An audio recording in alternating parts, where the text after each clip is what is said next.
Spec and welcome to a list of things that I have watched recently. I thought I would wrap up a couple of things that I've watched in the past couple of months because I don't really talk about what I consume content-wise, but I talk a lot about the books that I read. So without further ado, let's get into my list.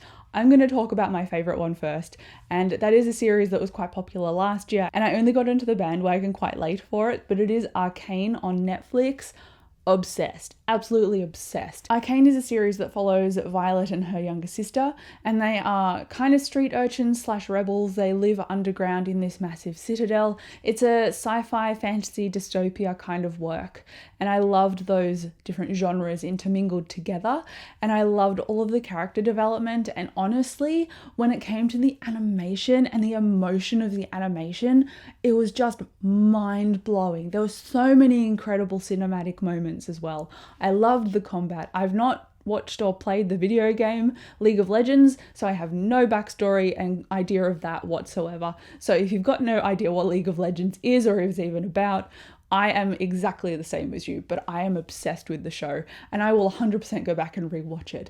I ended up really loving all of the characters, and honestly that's very surprising because when I read or watch something, I usually fixate on one character and I only care about them being developed. But when it came to this show, I cared about everybody, and I didn't necessarily love all of the characters, but I was still invested in all of them. And to me, that is an incredible way to tell a story because all of the characters grew from the first episode to the last. They all went through their own character arc, and I want to talk specifically about an episode and a plot twist, but I won't say what episode. I'll just say generally that there is a plot twist early on, and that plot twist is a massive game changer. And so stick with the show. Just stick with it, because if you're interested at the beginning, you will be grabbed by the collar and sucked in immediately. It is incredible and I cannot sing enough praises about it. I also adore the art style and obviously like the color and the effects.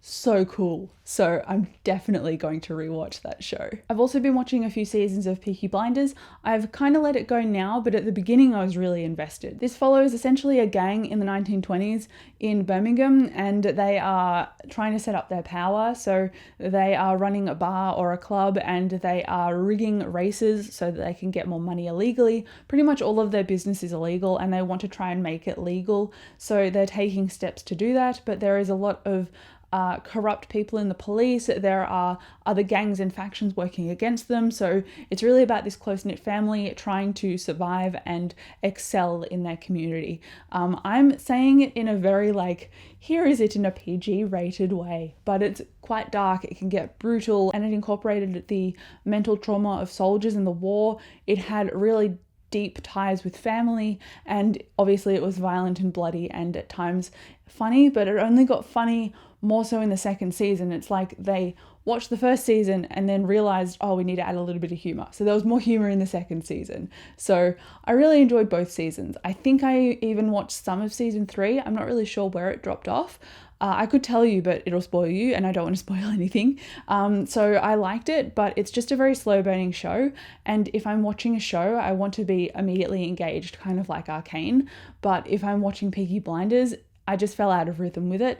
It's one of those shows that if you don't keep consistent with it, I think you're going to easily fall off the bandwagon, because that's what I did. And then I watched a movie, Encanto. This is like the new latest buzz that everyone's talking about, the animated movie. To me, it felt a little bit juvenile, but still wonderful because it focused on different kinds of women and family ties again. Less brutal than Peaky Blinders though.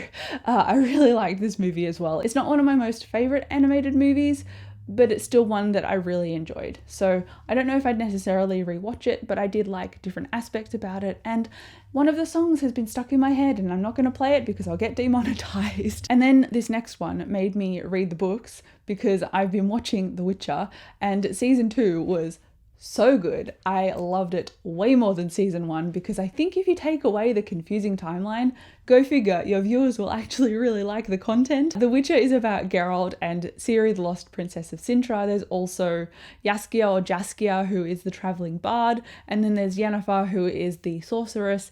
I loved the way that all of these storylines started to amalgamate. I really found it more engaging in the show because you can see and get invested in these characters, whereas I'm reading the book.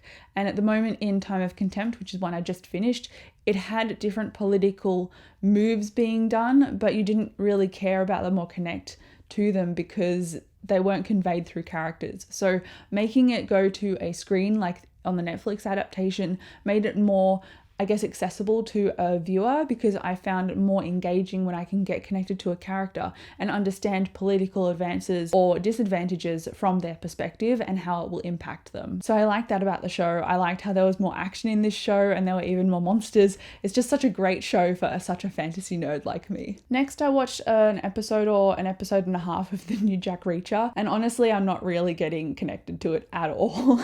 I read the first book, The Killing Floor, a long time ago, and that's what this show is based on, I think.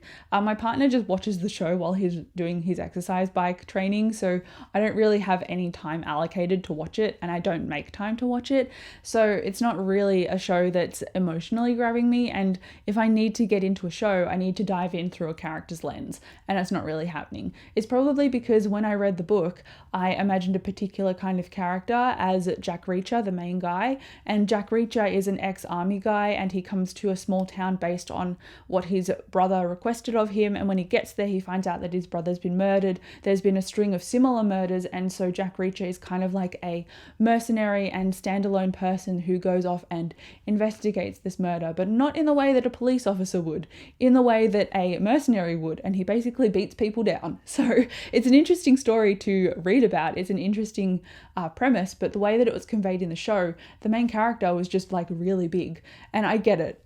Ex-army, Jack Reacher is supposed to be more than 6 foot tall, like he's quite an intimidating person, but when it came to the action scenes and the delivery of the lines, there was something a little bit amiss, and I can't quite put my finger on it. It's kind of like this guy was playing at being Jack Reacher, but he wasn't quite Jack Reacher, and maybe that's just my perspective, but when I saw the fight scenes and stuff, he just seemed very, like, too big. It's kind of like if you look at a puppy that hasn't really grown into their legs yet, it's kind of gangly. That's how I felt about the show and about that Jack Reacher portrayal. And now I have 3 more shows to talk about. The next one is All of Us Are Dead. And if you know me, you know that I am obsessed with zombie stuff. And All of Us Are Dead really helped scratch that itch for me because it did things a little bit differently. Apparently it's based on a manga and I haven't read the manga. And when a certain particular plot twist happened in the show that could elevate it to, okay, this is ridiculous, I'm out, I almost did that. But when that happened in the show, my partner was like, let's stick with this and see how it goes. And I'm glad that he convinced me to stick with it because it turned out to be a really, really interesting show. And it did have moments in the show with the characters and the drama that stretched out a little bit longer than they should have, at least to my taste. But the show, essentially, I should explain the premise, right? It's about these kids who are at school and the zombie outbreak happens. The zombies in this show run, which is terrifying.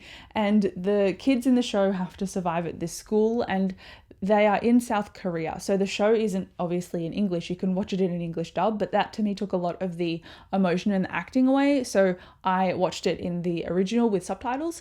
So I would recommend doing that if you are able to. I loved the choreography of all the zombie scenes. They were so good and they made you so tense. And I loved the different kind of character interactions, and some of them seemed obviously a little bit dramatic. Some parts were a little bit tropey, but who cares? It was an awesome zombie show and I'm eager to see what they do if they continue it, because it wrapped up enough that you were satisfied, but it left a few little loose ends for you to continue watching if they decided to do a season 2. So I really, really hope that they do a season 2. And then I kept on riding that zombie train because we watched another show. We've only watched a couple of episodes, my partner and I, and we like it so far, but it seems like a really condensed version of a zombie show, which is great because that means the pacing is really quick. And while the tension is there and the desperation is there, it also escalates things quickly enough that you don't get bored. So this show, Reality Z, or Reality Z, is set in Brazil, and it's about this reality show where each person on the show, it's kind of like Big Brother, but Olympic gods, and so each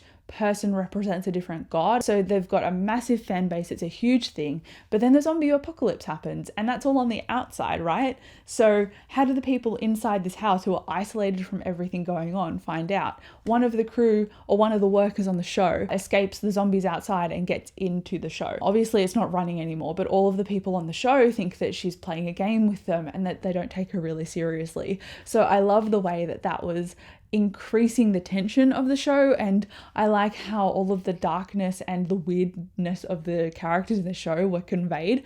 It just makes for a really interesting premise when all of these characters used to know each other and perform to cameras. Now they don't have to anymore, and so it makes them seem like they did kind of know each other, but they don't really.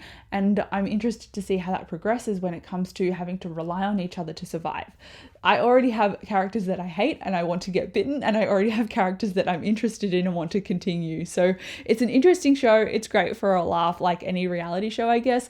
I can't stand watching reality TV, but I think zombies are my version of that. And then I've only got one more show to talk about, and that is Demon Slayer. This is an anime that has done the rounds lately because I think there's been a huge plot twist or something recently in one of the episodes of the second season, maybe the third season. I'm not sure what it's up to yet, but my partner and I started watching this ages ago, and for some reason we just got distracted and never continued. But we've finished season 1 now, and we've just started season 2, and this is a show about a boy and his sister. And in this world, it's kind of like a fantasy / feudal Japan world where demons actually exist, and demons kill people all the time, but it's not really a well-known thing. It's kind of like on the cusps of their reality. So I guess it's an urban fantasy in terms of people knowing things. Some people do, some people just have no idea.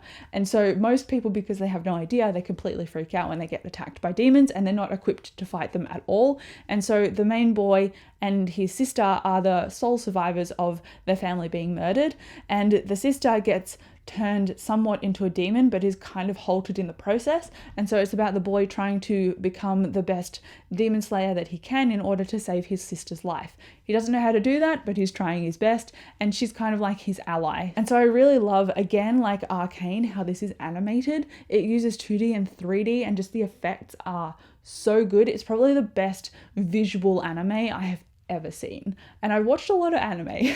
This is a really brilliant show, and it is definitely worth the hype.